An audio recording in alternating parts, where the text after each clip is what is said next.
Assalamualaikum warahmatullahi wabarakatuh. Kami dari kelompok 10 yang beranggotakan Afnenda, Sanita, dan Alfiani yang akan membahas mengenai materi kami pembelajaran PAI melalui aplikasi smartphone.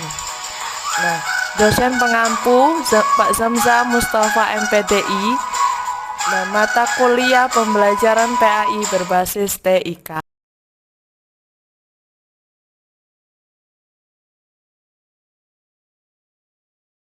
Assalamualaikum warahmatullahi wabarakatuh. Alhamdulillahirabbil alamin wa bihi nasta'in wa ala umuri dunya waddin. Puji syukur kehadirat Allah Subhanahu wa taala. Semoga kita selalu dalam keadaan sehat walafiat. Allahumma amin. Pada pertemuan kali ini, kami dari kelompok 10 akan membahas tentang pembelajaran PAI berbasis smartphone atau Android. Ya, langsung saja ya teman-teman. Kita akan membahas sedikit tentang media pembelajaran. Apakah yang dinamakan dengan media? Media itu menurut bahasa Latinnya ialah perantara, atau istilah lain yaitu alat bantu atau alat komunikasi. Jadi media itu ialah sesuatu yang dapat menghubungkan informasi dari satu orang ke orang yang lain, atau dari suatu orang yang memberikan informasi atau seorang sumber kepada orang yang menerima informasi. Dalam hal pembelajaran atau dalam konteks pembelajaran, media ini tuh memiliki kontribusi yang tinggi dalam hal meningkatkan kualitas dan mutu pembelajaran. Adapun salah satu peran daripada media dalam pembelajaran ini tuh yaitu kegiatan pembelajaran menjadi lebih menarik.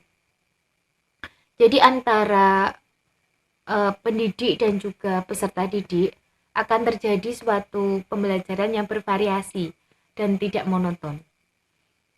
Salah satu daripada media pembelajaran ini tuh ialah smartphone atau smartphone yang berbasis Android.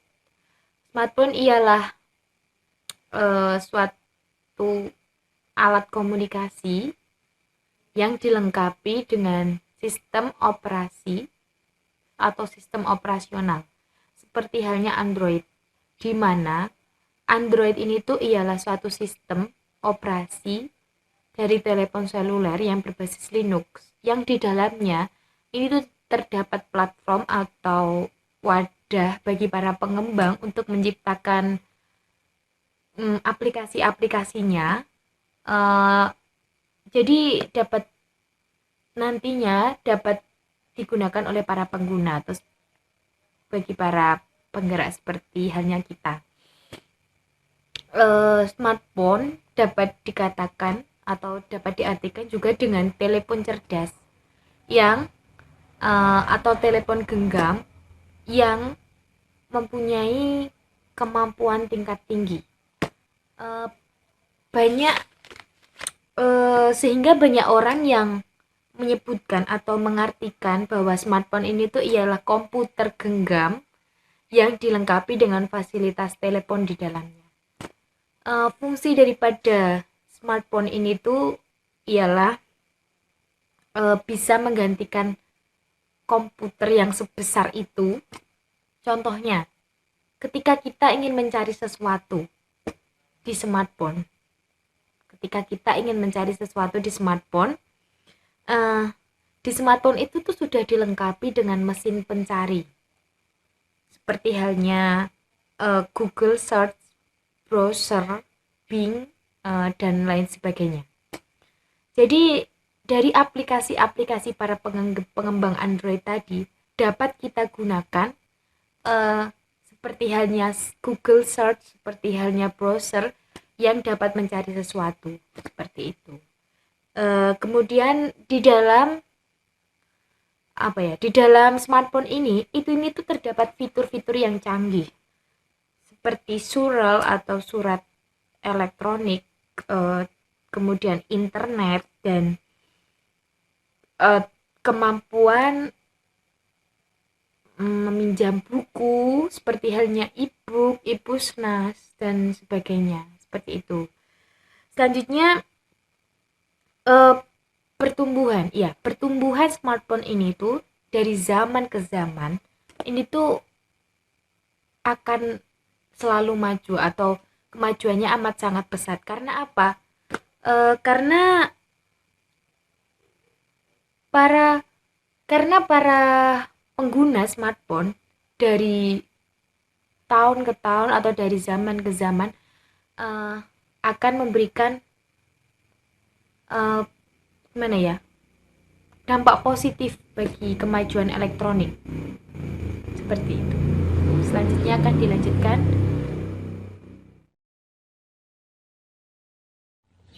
Ya, untuk selanjutnya kami akan menjelaskan tentang perkembangan dari aplikasi Android atau aplikasi smartphone.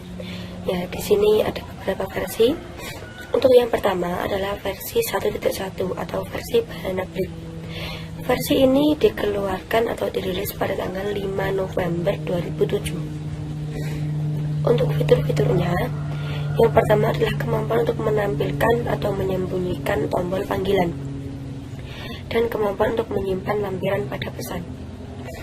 Untuk versi yang kedua, ada versi 1.5 atau versi Cupcake.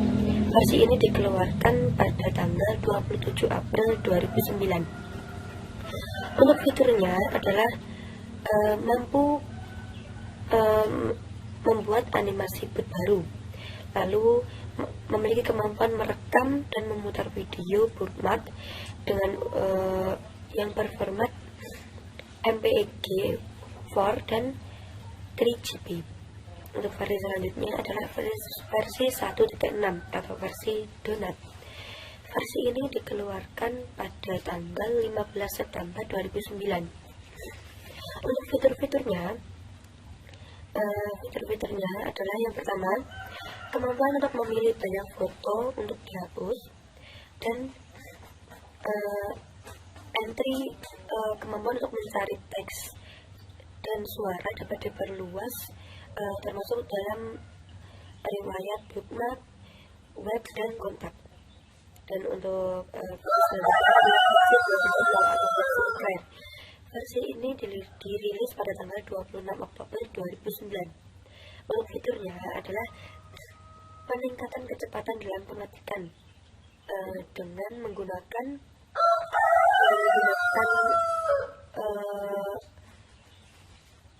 kamus dalam papan ketik. Dan yang versi selanjutnya adalah versi 2.2 atau versi Froyo atau Frozen Yogurt.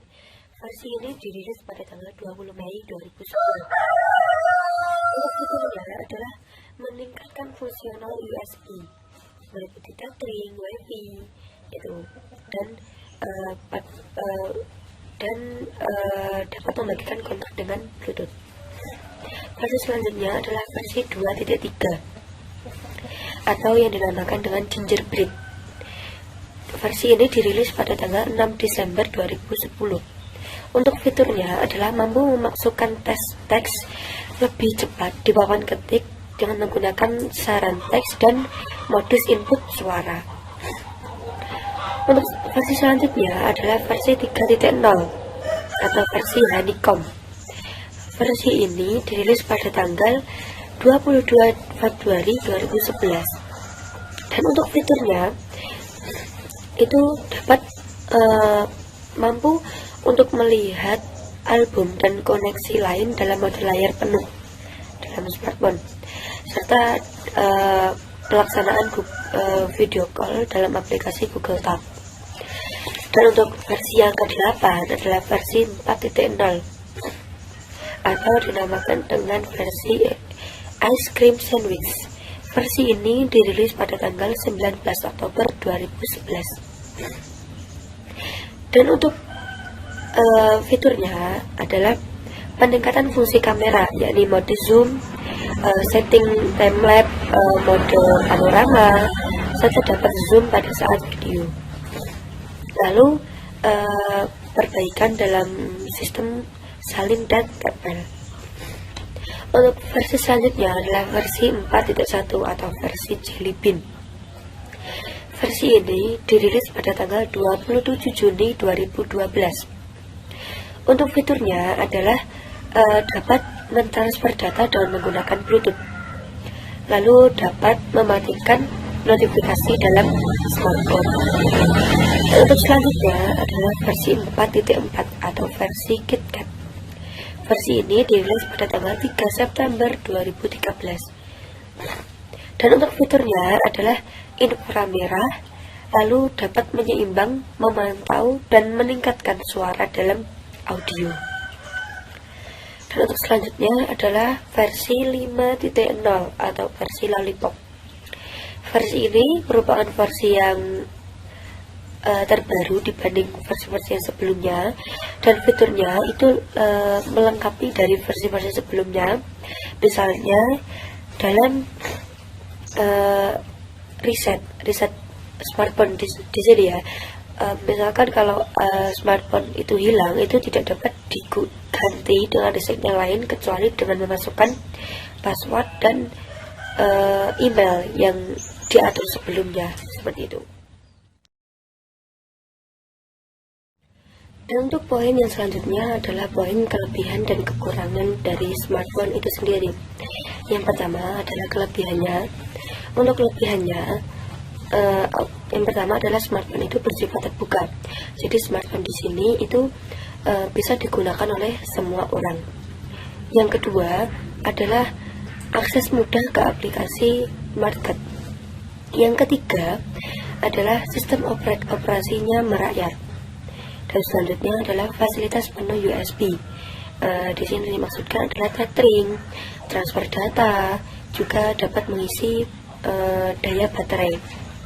Lalu yang kelima adalah mudah dalam hal notifikasi. Jadi smartphone di sini sering sekali ada notifikasi, entah itu ada pesan masuk atau email masuk ataupun notifikasi yang lain. Selain itu juga mendukung semua layanan Google dan dapat menginstal ROM modifikasi. Jadi apabila ROM-nya itu belum sesuai dengan versi yang ada, itu bisa dimodifikasi oleh penggunanya, seperti itu. Dan yang kedua adalah kekurangan dari smartphone. Kekurangan dari smartphone di sini, yang pertama adalah harus adanya koneksi dengan internet. Jadi apabila tidak ada koneksi dengan internet, maka layanan Google itu tidak akan berjalan. Yang kedua adalah perangkat ini sedikit lambat dalam pengeluaran versi-versinya. Dan yang ketiga adalah seringnya muncul iklan. Jadi dalam penggunaan aplikasi atau dalam penggunaan layanan Google itu sering sekali muncul iklan-iklan yang kita tidak kehendaki, seperti itu.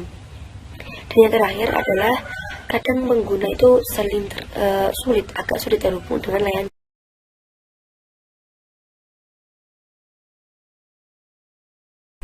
Nah, tadi kan sudah dijelaskan bagaimana apa sih aplikasi itu, aplikasi Android, kemudian perkembangannya bagaimana, kemudian kelebihannya, kekurangannya. Nah, dan selanjutnya di sini saya akan membahas sekilas saja pembelajaran PAI melalui aplikasi Android. Nah, pembelajaran PAI melalui aplikasi Android, nah kita ketahui bahwasanya Android itu sangat berpengaruh terhadap motivasi belajar siswa. Ya. Kenapa? Karena di dalamnya terdapat fitur-fitur yang sangat membantu dan sangat bermanfaat bagi siswa tersebut. Nah, seperti halnya dalam mengerjakan tugas, dalam mencari tugas, anak tersebut dapat mencarinya dengan melalui aplikasi Android. Nah, dengan jurnal atau referensi yang lainnya atau artikel-artikel dan sebagainya. Nah, adapun aplikasi-aplikasi yang terdapat di dalam Android yang seperti Al-Quran digital, terus hukum bacaan Al-Quran, kemudian eh, kemudian bahasa Arab, kemudian hukum Islam, kemudian fikih Islami, dan lain sebagainya. Nah, aplikasi-aplikasi tersebut dapat membantu memotivasi belajar siswa dan dapat meningkatkan prestasi belajar siswa, khususnya pada pelajaran agama Islam. Ya. Selanjutnya, saya akan membahas bagaimana cara atau tutorial cara penggunaan aplikasi Android dalam pelajaran PAI.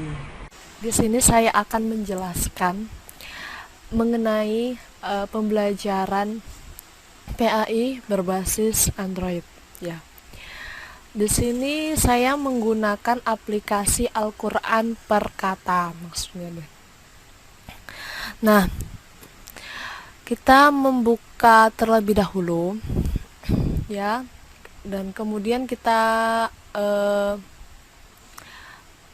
mencari menggunakan bahasa, kita pilih bahasa Indonesia.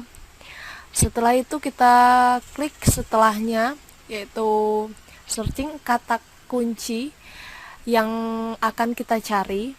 Seumpama bersabar, kita tulis bersabar, kita ketik di sana bersabar. Nah, dan kemudian akan muncul ayat-ayat yang mengenai tentang bersabar, gitu. Itu adalah salah satu cara untuk mencari ayat mengenai bersabar. Ini pembelajaran Al-Quran hadis. Biasanya pembelajaran Al-Quran hadis itu ada yang mengenai tentang bersabar, ada yang mengenai tentang toleransi dan lain sebagainya. Kita cari kata kuncinya saja di sana, kita klik, kemudian akan muncul beberapa ayat yang mengenai tentang apa dari kata kunci tersebut. Seperti itu. Itu adalah salah satu contoh tutorial, satu contoh penggunaan aplikasi dalam pembelajaran.